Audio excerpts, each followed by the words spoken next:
Како и да е, за оние што не знаат, вака ќе кажам. Американците хемороидите ги викаат pain in the ass. Или у превод би дошло досадна болка во газот. А ние си ги викаме... Абе, шо има сега ја тука да ви ги дефинирам, која можам да ви покажам, која више гледам.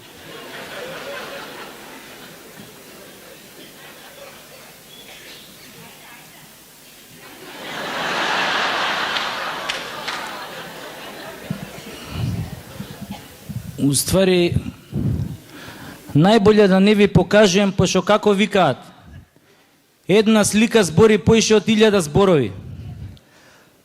Само што ја немам ваква звездичка позади.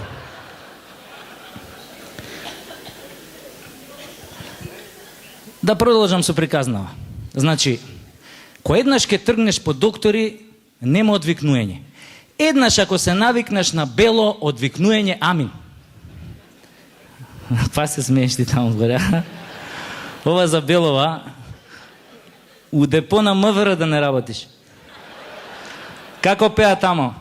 Бело, бело, шмрка мрва цело. Не се. Одењето по доктори ви е као социјална мрежа. Као Фейсбук. Секојаш си обкружен со луѓе и сите се нездрави. Чекаш ред пред матичен, се дружиш со луѓе. Чекаш ред пред специјалист, се дружиш со луѓе. Чекаш ред на рентген, се дружиш со луѓе. Чекаш ред у аптека, се дружиш со луѓе.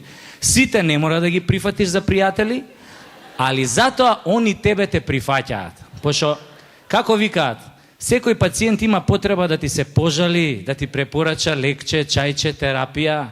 И сите тие ти дишат у фаца и те бомбардираат со илјадници, вируси, бактерии, ехинококи, стрептококи, дулеикоки. Абе, се што сакаш.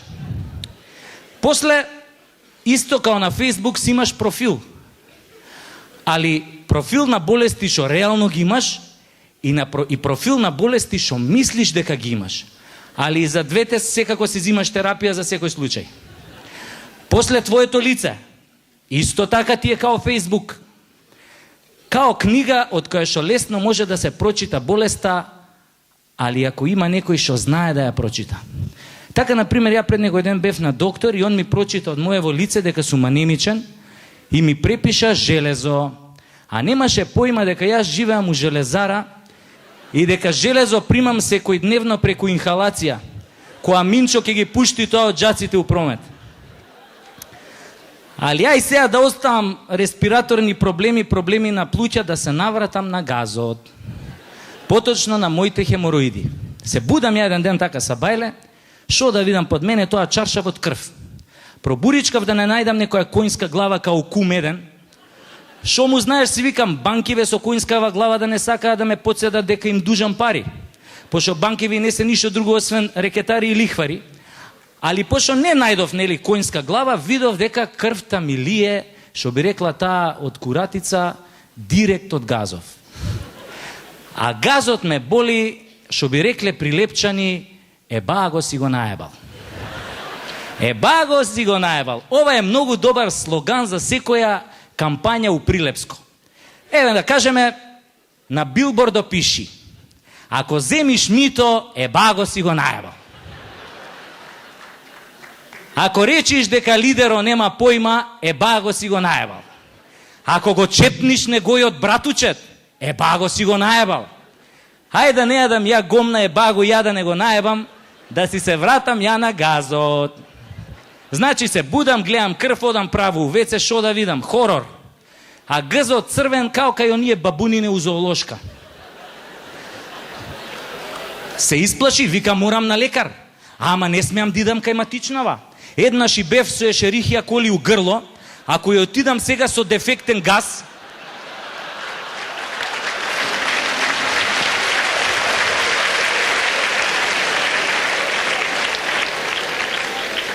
а газот нели е познат као родно место на ешерихија коли, може свашта да посумља.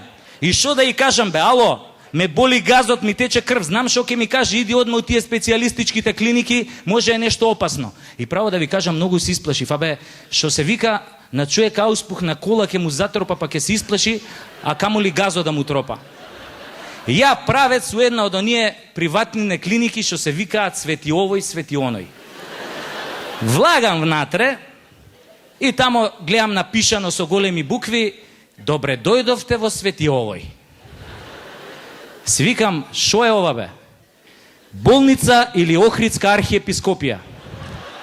Као да сакаат да ти кажат: слушај шефе, ако овој светецов не ти помогне, ние ич. Ние сме ти овде само за фискална, така да свети у рацете на овој баткава од иконава.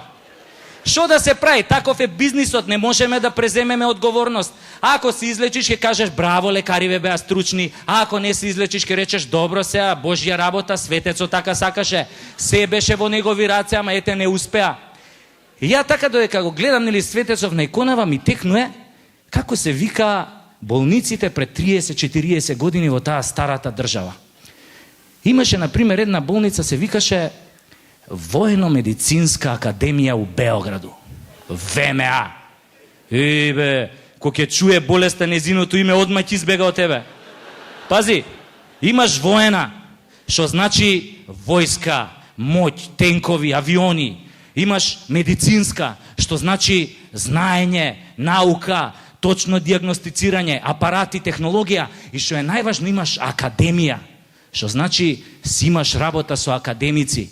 Али некои вие нашиве што те прскаат со мочка против уроци. Него имаш работа со београдски академици, бе. Тоа беа болници, а не овие нашиве вади се на светецот.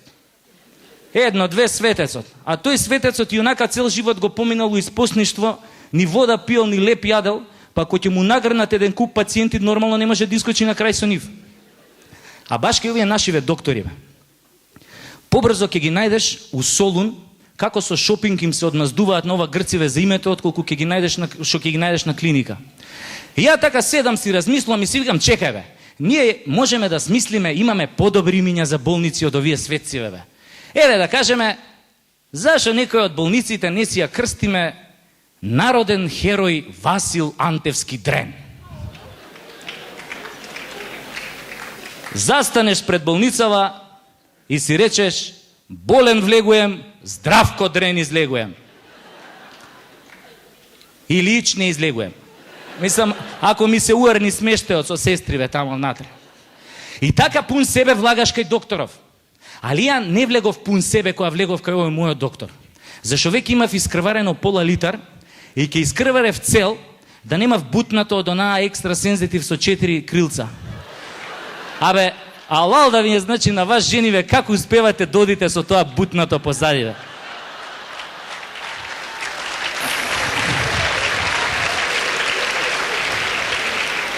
Не, стварно, мислам, со таа екстра сензитив, вака кој ќе пуштат еден чекор, абе, не можеш да приметиш дека има екстра сензитив.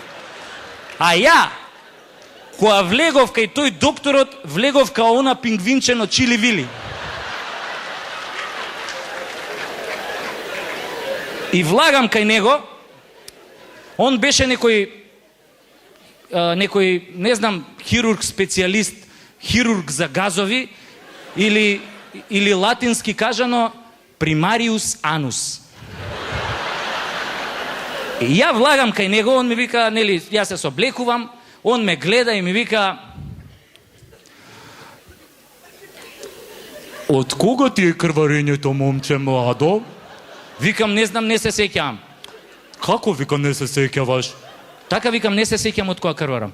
Ама чекај, мора да се сеќаваш, па газот е твој, така, крвта е твоја, така, мора да се сеќаваш. Викам, не знам, не се сеќавам, знам синојка си легнав, ама не се сеќавам кога точно легнав. Ама знам дека кога легнав ми беше убао ладничко на газот и не се сеќавам кога сум почнал да крварам. А да не се сеќаваш на нешто друго од минатата ноќ?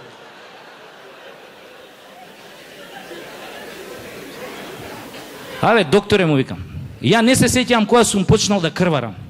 Ама многу добро се сеќавам дека синојка бев у кафана. Таму изедов кило јагнешко. Испив 2 литри вино. Мавнав цела тегла феферони, се препушив, си дојдов дома и си легнав. И кога си легнав, докторе, си легнав сам. А обично и кога легнувам со некој докторе, легнувам со женска и секојаш легнувам од позади. Така да твоите педерски инсинуации те молам да си ги оставиш за себе, затоа што ја кога легнуем, не легнуем со некој зад мене, ако тој некој не се вика Зит у спална соба. Затоа твоите предпоставки, доктор, чувај ги за себе, зашто моето крварење од газот не е од негова противприродна употреба, туку ќе да е од нешто друго. Јас затоа дојдов ти да ми кажеш од што тоа ја крварам. Немој да се дереш, момче младо. Го вознемируваш овој наш заштитник, овој наш светец на иконата, па може да се налути, да не ти помогне да се излечиш. Може би твоето крварење од газот не е ништо страшно. Види бе, докторе, може тебе не ти е страшно, пошто сабајле си се разбудил до твојата трета жена која има непуни 20 години и која спие гола од 8 март до 11 октомври.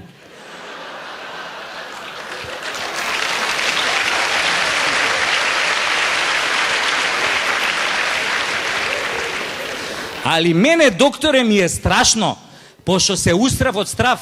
Мене ме фатила онаа народната крв ке сереш мамето твое. Ете таа клетва ме фатила. Немој да се дереш, момче младо. Ке те фати некој грев, некој проклетство од нашиот светец ке падне врз тебе. Смири се, смири се. Сега јас ке го испитам твојот анус и ке ги проверам цревата, ке ти направам колоноскопија. Викам, ке ми направиш шо? Каква колона у газот ке ми направиш, докторе? Немој да се плашиш, воопшто нема да те боли.